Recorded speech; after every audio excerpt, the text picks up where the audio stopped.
හරි අපි බලමු මේක කොහොමද හදන්නේ කියලා. ඔයාලට පේනවා මේකේ දෙපැත්තෙම ලයිට්ස් තියෙනවා. මෙන්න මෙතන ලයිට් එකක් තියෙනවා.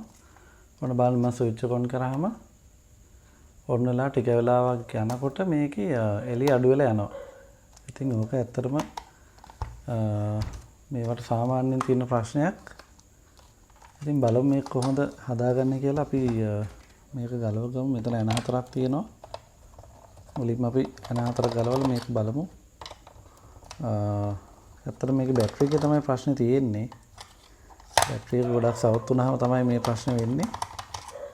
ඉතින් බලමු අපිට හදාගන්න පුළුවන් වේද කියලා. හරි. අපි කේස් එක ගලව ගත්තා. මේ තියෙන මේකේ බැටරි එක. අපි බලමු මේකේ වෝල්ටේජ් කීයක් පෙන්නනවද කියලා.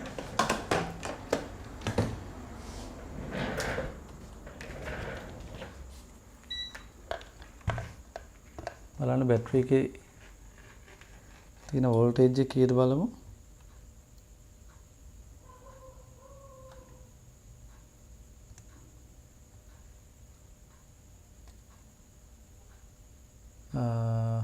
වෝල්ටේජ් එක පෙන්වනවා 2.5ක්. හරිද? මේක ඉෂුව එක තියෙන්නේ ඇත්තටම මේ ඔන් කරලා විනාඩි 5ක් 10ක් තියෙනකොට ලයිට් එක ඔෆ් වෙලා යනවා. ඉතින් බැටරි එක අපි ගලවලා බලමු. ගොඩක් වෙලාවට මේකේ charging පැත්ත නෙමෙයි ඉෂුව එක තියෙන්නේ බැටරි එකේ. ඒ හින්දා මම මුලින්ම කරන්නේ බැටරි එක ගලවනවා. මෙන්න බැටරි එකේ ටර්මිනල් දෙක අපිට ගලව ගන්න පුළුවන්. බලන්න මේක. ධන ඍණ අපිට වෙනම අඳුර ගන්න පුළුවන්. හරිද? ඉතින් මේකත් lead acid බැටරි එකක්. lead acid බැටරි එකක් ඉඳන් අපිට මුලින්ම මේක කරලා බලන්න පුළුවන්. මෙන්න මෙතන තියෙන මේ සීල් කරලා තියෙන කවර පොඩ්ඩක් ගලවලා අපිට මේකට වතුර දාලා බලන්න පුළුවන්. වතුර කියන්නේ මේව ඇත්තටම distilled water. හරිද? බැටරි වතුර කියන්නේ බැටරි ඇසිඩ් නෙමෙයි බැටරි වතුර. හරි අපිට මේක දාලා බලන්න පුළුවන්. මොකද මේ බැටරි ටික දවසක් යනකොට ඩ්‍රයි වෙනවා.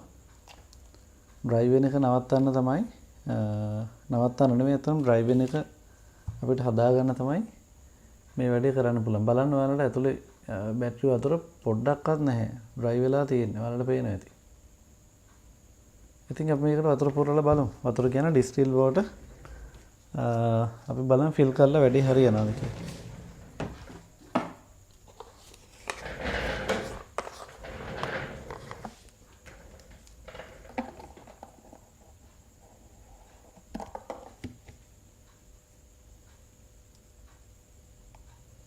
ඉතින් ඔයාලට කරන්න තියෙන්නේ මේ වගේ සිලින්ඩර් එකකට මේ වතුර අරගෙන මේක ඇතුළට මෙහෙම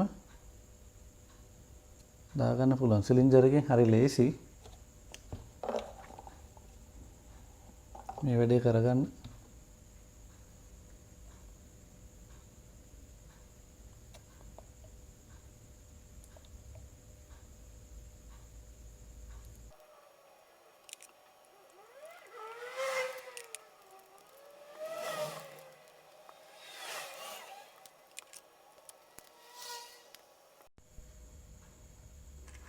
හරි දැන් අපි මේකට වතුර පුරවගෙන ඉවරයි. අපි මේ දෙක වහගෙන එකක්ම පුරවන්නේ නැහැ ඇත්තටම. වතුර එකක්ම අපිට පුරවන්න බෑ. සාමාන්‍යයෙන් මෙන්න මේ වගේ ලෙවල් එකකට එන්න වතුර අපිට පුරව ගන්න පුළුවන්. හරි දැන් අපි මේක charge කරමු. අපි මෙතෙන්නම දාලා charge කරලා බලමු මේක හරියනවද කියලා.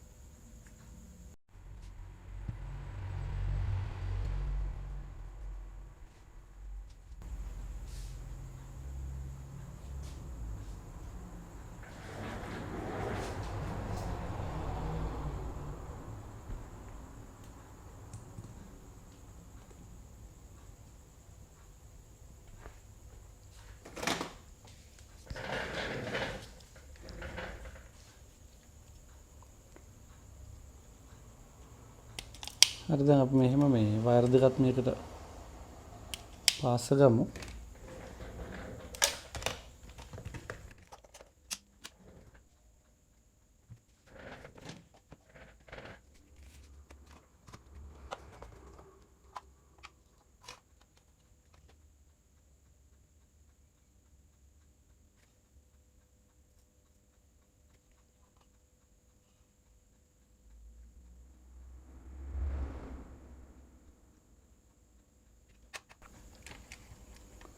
හරි තිබුණ විදිහට මේ විදිහට බැටරි එක අපිට පාස් ගන්න පුළුවන්.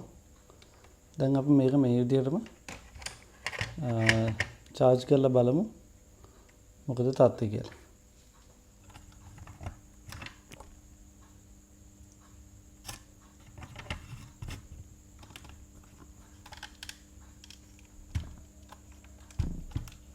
A few moments later. හරි විනාඩි 20ක් විතර charge කරා. බලමු අපේ වැඩේ හරිද කියලා. මේකේ මෙහෙමයි මේ බැටරිය හොඳටම සවුත් වුණා මේ වැඩේ හරියන්නේ නැහැ ඇත්තටම. හැබැයි සාමාන්‍යයෙන් ගොඩ දාන්න පුළුවන් මට්ටමේ නම් මේක අනිවාර්යෙන් හරියනවා. අපි බලමු. මේ බැටරිය අපිට ගොඩ දාන්න පුළුවන් වුණාද කියලා. හරි. අපේ වැඩේ හරි මේ පේනවා නේද? හොඳට LED එක පත්තු වෙනවා. මේ ඉස්සරහා ටෝච් එක. හරි.